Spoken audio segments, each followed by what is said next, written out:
Assalamualaikum warahmatullahi wabarakatuh.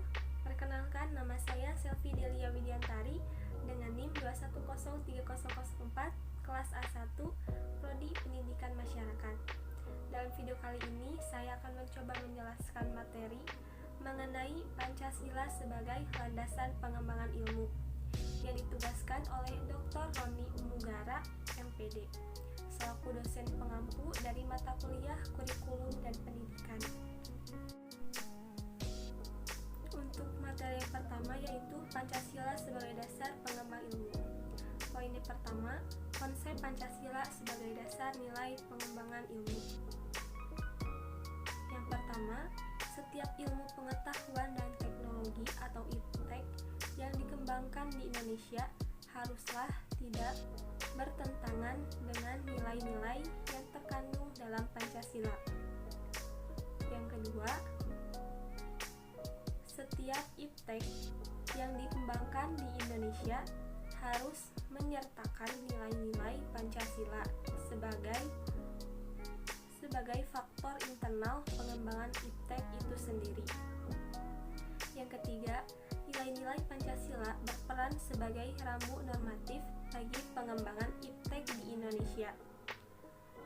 Yang ketiga dan yang keempat, setiap pengembangan IPTEK harus berakar dari budaya dan ideologi bangsa Indonesia sendiri, atau yang lebih dikenal dengan istilah indigenisasi ilmu atau mempribumian ilmu.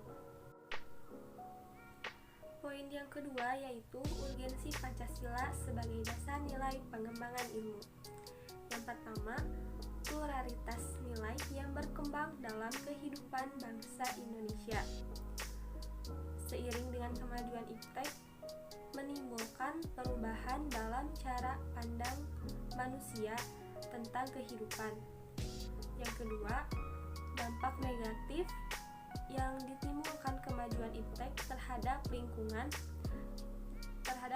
hidup berada dalam titik nadir yang membahayakan eksistensi hidup manusia di masa yang akan datang.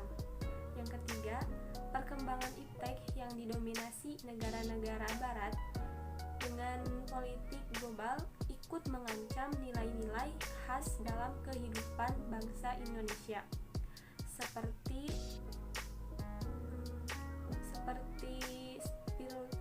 gotong royong, solidaritas, musyawarah, dan cita rasa keadilan.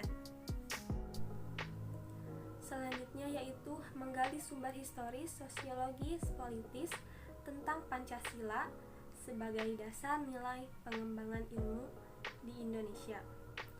Poin yang pertama yaitu sumber historis Pancasila sebagai dasar nilai pengembangan ilmu di Indonesia. Sumber historis Pancasila sebagai dasar nilai pengembangan ilmu di Indonesia dapat ditelusuri pada awalnya dalam dokumen negara, yaitu pembukaan Undang-Undang Dasar 1945 pada alinea keempat pembukaan Undang-Undang Dasar 1945 yang kata mencerdaskan kehidupan bangsa mengacu pada pengembangan IPTEK melalui pendidikan. Amanat dalam pembukaan Undang-Undang Dasar 1945 yang terkait dengan mencerdaskan kehidupan bangsa itu haruslah berdasar pada nilai-nilai ketuhanan yang Maha Esa dan seterusnya, yakni Pancasila.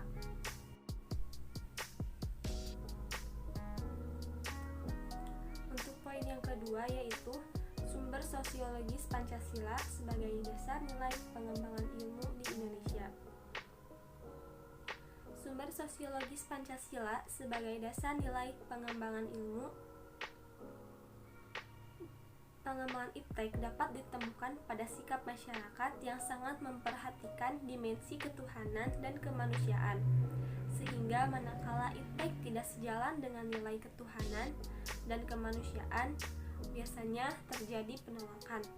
Contohnya seperti penolakan masyarakat atas rencana pembangunan pusat pembangkit listrik tenaga nuklir di Semenanjung Muria didasarkan pada kekhawatiran atas kemungkinan kebocoran pembangkit listrik tenaga nuklir ini beberapa tahun yang lalu. Dan poin ketiga yaitu sumber politis Pancasila sebagai dasar nilai pengembangan ilmu di Indonesia. Sumber politis Pancasila sebagai dasar nilai pengembangan ilmu di Indonesia dapat dirunut ke dalam berbagai kebijakan yang dilakukan oleh para penyelenggara negara. Dokumen pada masa Orde Lama yang meletakkan Pancasila sebagai dasar nilai pengembang atau orientasi ilmu, antara lain dapat dilihat dari pidato Soekarno ketika menerima gelar doktor honoris causa di UGM pada tanggal 19 September 1951. Untuk materi yang terakhir yaitu membangun argumen tentang dinamika dan tantangan Pancasila sebagai dasar nilai pengembangan ilmu.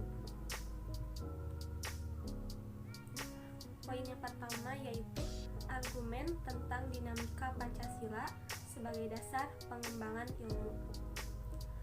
Pancasila sebagai pengembangan ilmu belum dibicarakan secara eksplisit oleh para penyelenggara negara sejak Orde Lama sampai era Reformasi. Para penyelenggara negara pada umumnya hanya menyinggung masalah pentingnya keterkaitan antara pengembang ilmu dan dimensi kemanusiaan atau humanisme. Selanjutnya ada beberapa bentuk terhadap Pancasila sebagai dasar pengembang iptek di Indonesia. Yang pertama yaitu kapitalisme yang sebagai menguasai perekonomian dunia, termasuk Indonesia. Yang kedua, globalisasi yang menyebabkan lemahnya daya saing bangsa Indonesia dalam pengembangan iptek sehingga Indonesia lebih berkedudukan sebagai konsumen daripada produsen dibandingkan dengan negara-negara lainnya. Yang ketiga, konsumerisme yang menyebabkan negara Indonesia menjadi pasar bagi produk teknologi negara lain yang lebih maju ipteknya. Pancasila sebagai pengembangan ilmu baru pada taraf wacana yang belum berada pada tingkat aplikasi kebijakan negara. Yang keempat, pragmatisme yang berorientasi pada 3 ciri yaitu keberhasilan, kepuasan, dan hasil yang mewarnai perilaku kehidupan sebagian besar masyarakat Indonesia. Mungkin cukup sekian yang dapat saya sampaikan. Terima kasih atas perhatiannya. Wassalamualaikum